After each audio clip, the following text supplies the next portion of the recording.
Hi, mamas. Welcome back to Emotionally Healthy Legacy. My name is Elizabeth, and I am a mom of 4 kids.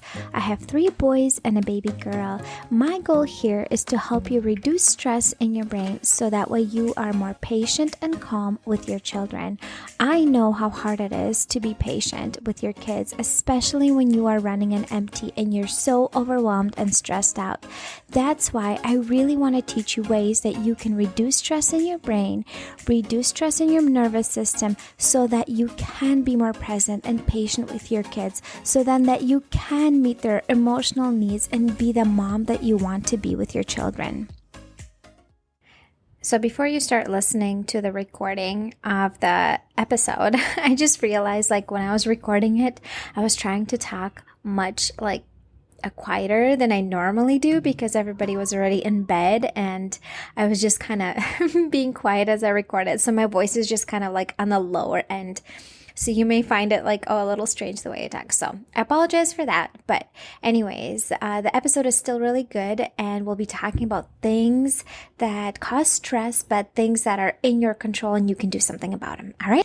Hi, mamas. Welcome back to Emotionally Healthy Legacy. I'm really excited right now because it's already 9:30 p.m. and I just sat down to record, and that's not normally when I record, and it's because I'm so excited to talk to you about this today. So as I was cleaning up the kitchen tonight, when everyone already was getting ready for bed, this kind of sprung on me, things that stress us out, but they are in our control, that we can do something about them. And I was just reading a book tonight, and it was called Let It Be Easy, and it just kind of brought up some ideas for me, things that we do on a regular basis or encounter or come up with that are in our lives that we can control to reduce the stress that our brain is under. Because if you remember, when we are stressed out, when our brain is under stress, it will shift us to our emotional part of the brain. And the emotional part of the brain does not make positive choices. That is when we are more in the reactive mode. That's when we are snappy and frustrated, irritated, annoyed, edgy. That's when we are in our emotional part of the brain. And that's where the strong, I would say I call them negative emotions, sit. And so that's why it's so important to reduce the stress our brain is under. And so today we'll be talking about things that stress us out and they are in our control and we can do something about them. So number 1, I talk about this a lot, meeting our basic needs for sleep and for food. So when we don't meet our basic needs, when we are sleep deprived or when we skip meals, what that does, it puts our brain into threat mode. And when our brain is under threat, it shifts us to emotional or survival part of the brain, and those parts of the brain don't make positive choices. So that's why it's so important to meet our basic needs, because if we don't meet them, it shifts our brain into a stressful response. That is super, super basic, but also so important, because when I am hungry and when I'm sleep deprived, boy, I am not a nice person to be around. And that has nothing to do with you having a spiritual problem or not having a good relationship with God. Those are just basic needs that God created all of us to have. Okay, so the next one, that thing that can really stress us out emotionally and mentally, and something we can do about that, is who we follow on social media, what we listen on the news.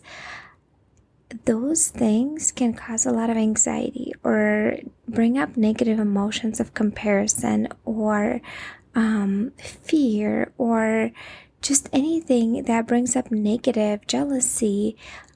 Those things that we surround ourselves are so important. So if you follow somebody in social media that makes you feel jealous and less than and makes you feel like a terrible mom or whatever, those people are just not your people, and you need to unfollow, because the more you follow them, the more that puts your brain into stress mode. And as you know, that's going to put you into reactive mode throughout the day. So, and also not following the news that give you anxiety and overwhelm you and stress you out. And that kind of like goes hand in hand, how much time we spend on our phones. The thing is, the blue light from our phones causes the cortisol, the stress hormone, to go up. So, and I'm speaking this to myself because a lot of things that I do require for me to be on my phone and being on the computer or on my phone. And I try to minimize it as much as I can. But yes, I still tend to spend a lot of time on my phone. But for me, a lot of it is work related, and it's very intentional versus just kind of scrolling and doing it, not doing really anything important on it. But that's another thing that is definitely in your control and you can do something about to reduce the stress hormone in your brain. The next one is the people that we surround ourselves with. People who are either toxic or emotionally draining.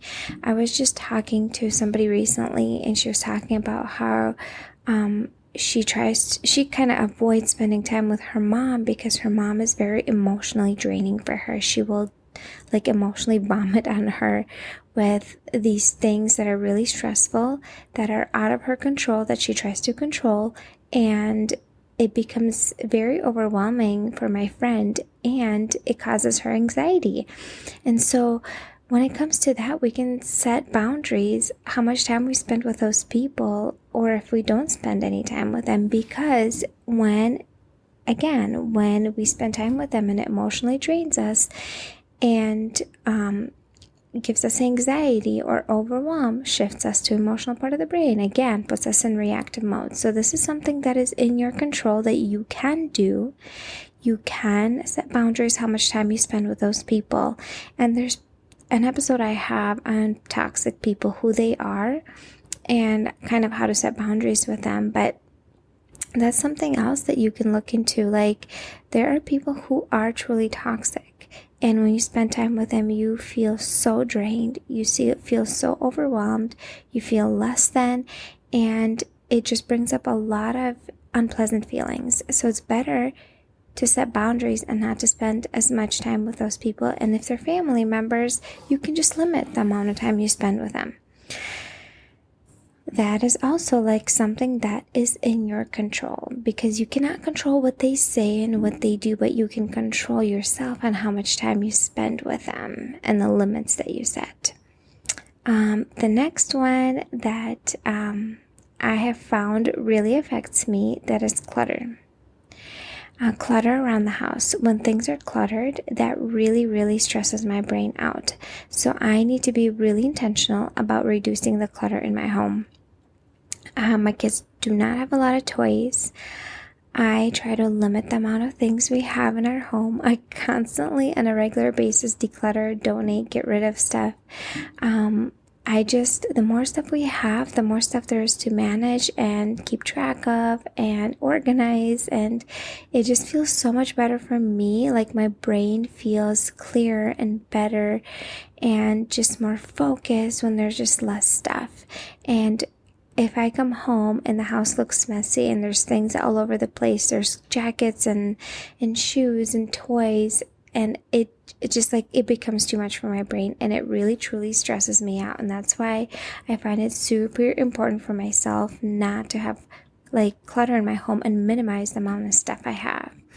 The next one is things that we have on our schedule and like how we structure our day. If we put too many things in our schedule, or we get up too late in the mornings and we just rush and stuff like that, that's the stress that we create on ourselves. That is something that is in our control. We can choose to get up earlier. And that means we need to go to bed earlier so we can get enough sleep. But that's something that is in your control. The amount of, let's say, things you sign up for and activities and places you go, or that's something that is in your control. Like for me, I do grocery pickup instead of going into the store and grocery shopping, because that reduces my stress.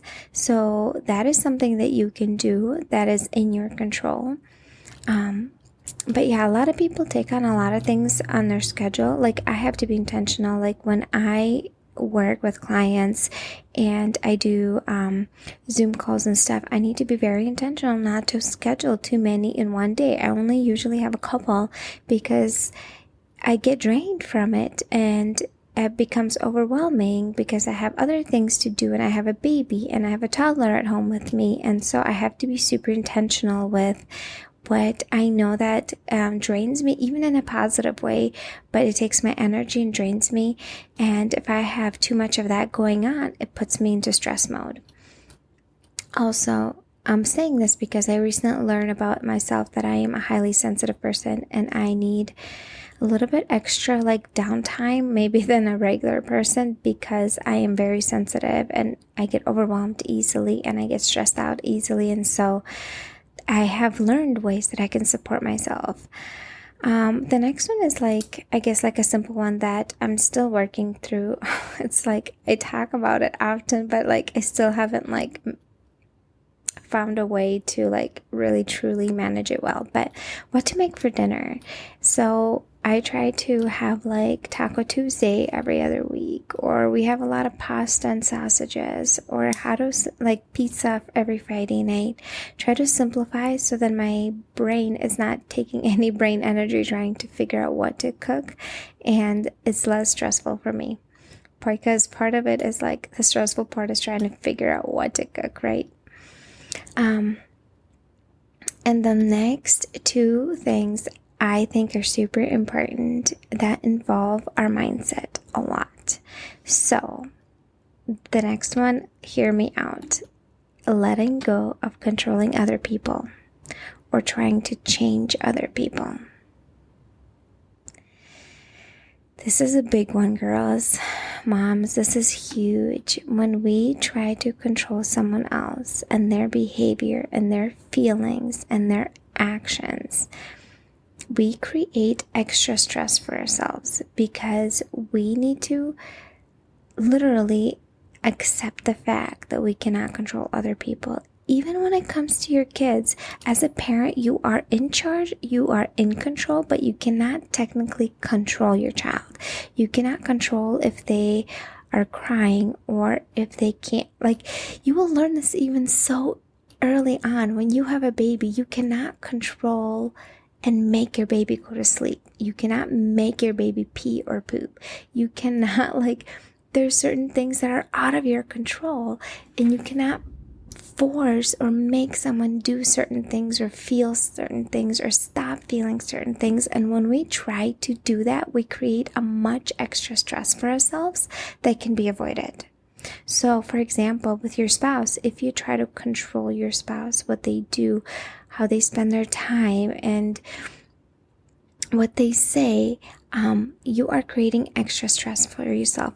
If there are things that they're doing that are hurtful to you, you can set boundaries to protect yourself. And there's an amazing book. It's called Boundaries in Marriage by Dr. Henry Cloud that you should check out. But I want you to remember, you cannot control other people. You cannot control their emotions. You cannot control what they say, what they do, how they feel, or change them, really.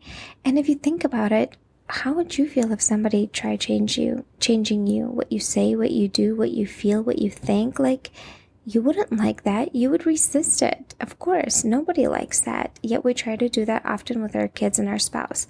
And I'm also speaking to myself because this is such a ongoing learning lesson for me, throughout life. It's not easy to overcome.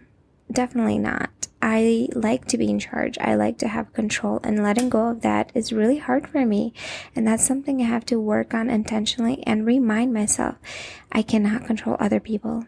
I literally remember I had something that happened in my life when somebody was talking about me behind my back, and it was something that I did not want others to know about me. And I remember writing in my journal, maybe I don't know, 30, 40 times, I cannot control other people. I cannot control other people. I cannot control other people. And to get that into my brain to release that. And so it's not as straining for me. And the next one, the last one that I want to touch on today. I'm sure there's other things that you will like pay attention. You'll notice in your life things that are in your control that you can do something about. But expectations that we set on ourselves, how we should be, or like also known as perfectionism. I am definitely a person who is recovering from being a perfectionist, and I don't know if you truly ever recover from it, but it's something that I am intentionally working on myself, not to try to make everything perfect in order, and like set those expectations on myself, because if we do, then it's an unrealistic standard, and when we don't measure up to that, we feel guilty, we feel shame, we feel overwhelmed, we feel stressed out. Like, for example, let me give you one that you will relate with, and probably might understand me a little bit more. So since I teach emotional regulations and stress management to other moms and how to stay more calm and patient, obviously I'm not perfect. I do my best to implement everything I teach, because I do not like people who are not honest or authentic. It's just not my vibe. It's not my thing. And so if I'm teaching this, I have to be implementing it. I don't want to be that one person that says one thing but lives a different life. And so I do my best trying to implement, but there are still days where things don't go well, and I still have hard days, and where I raise my voice and yell at my kids, and it's rare. It's not that often, and there's always a reason. It could be that I am really tired, or I have a headache, or I'm sick, or we're running late, and my brain is under too much stress. There's so much happening. I'm overstimulated, or whatever it might be. And that's why I yelled and raised my voice, whatever it might have been. But I obviously feel extra guilty because I have this standard that I set for myself, that I need to be a certain way because I'm a coach that teaches this. And even though I have to constantly remind myself, I'm a human, I'm a sinner, I mess up. It's okay for me to mess up. Next time I can try better and do better. And it's not about perfectionist, because if I am trying to be perfect, I set an unrealistic standard for myself and my kids and for others around me, other moms who listen to me and who are striving to be like that, I guess. And so I have to remind myself that it's okay to mess up. It's okay not to be perfect, because if I am perfect, that's not human and definitely not relatable when it comes to that. But I know that I personally feel very uncomfortable around people that have this perfect image. Let's say they have perfect makeup and perfect hair and they're dressed so perfectly. I feel super uncomfortable around people like that. And I always have, even as a teenager. I remember having girls at church that just looked perfect, and I was very uncomfortable around them. And yet we all kind of strive for that, and we will mess up. And so it's important to release the expectation of perfection. And that is by shifting your mindset and literally telling yourself, maybe affirmations, it's okay for me to mess up. It's okay for me not to be perfect. I am human. I'm a sinner. If you're a Christian, you can say that to yourself, and God still loves me. That's why there's grace. And but anyways, that is another one that I feel is super powerful, that can reduce the stress in your brain. And that is something that is in your control that you can do. All right, ladies. So those are the ones that I wanted to talk to you about. I'm sure there's more that I did not think of. Those are the ones that came on top of my head that I'm oh man, I should talk about these.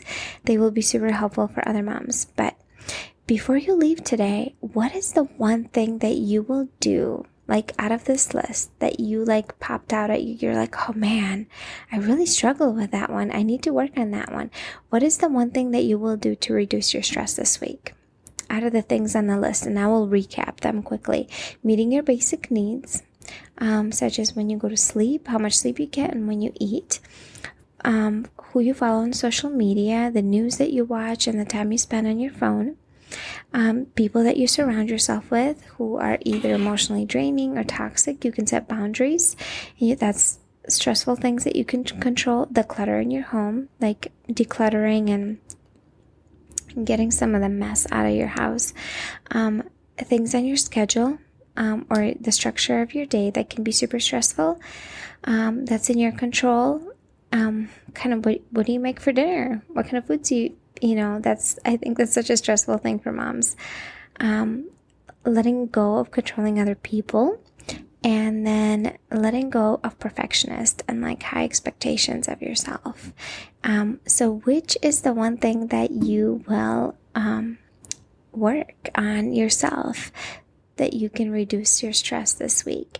And I would love for you to reach out to me on Instagram and let me know.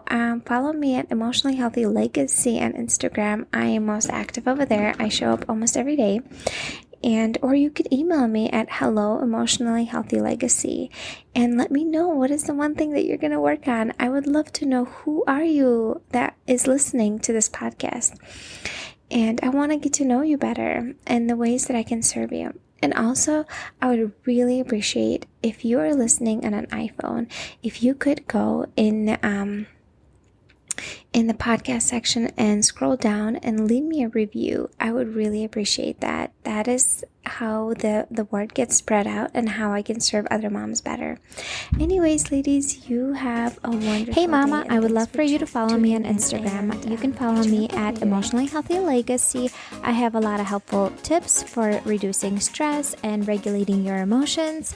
Also, I would love to connect with you. Let me know that you're listening. I would love to know who is listening to these podcasts because I do see the numbers and I have no idea who you really are. So reach out to me, connect with me, tell me that you're listening and which things have you found to be helpful. And I would love to connect with you. Have a great day, my dear.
Christmas is coming up, so Merry Christmas and Happy New Year.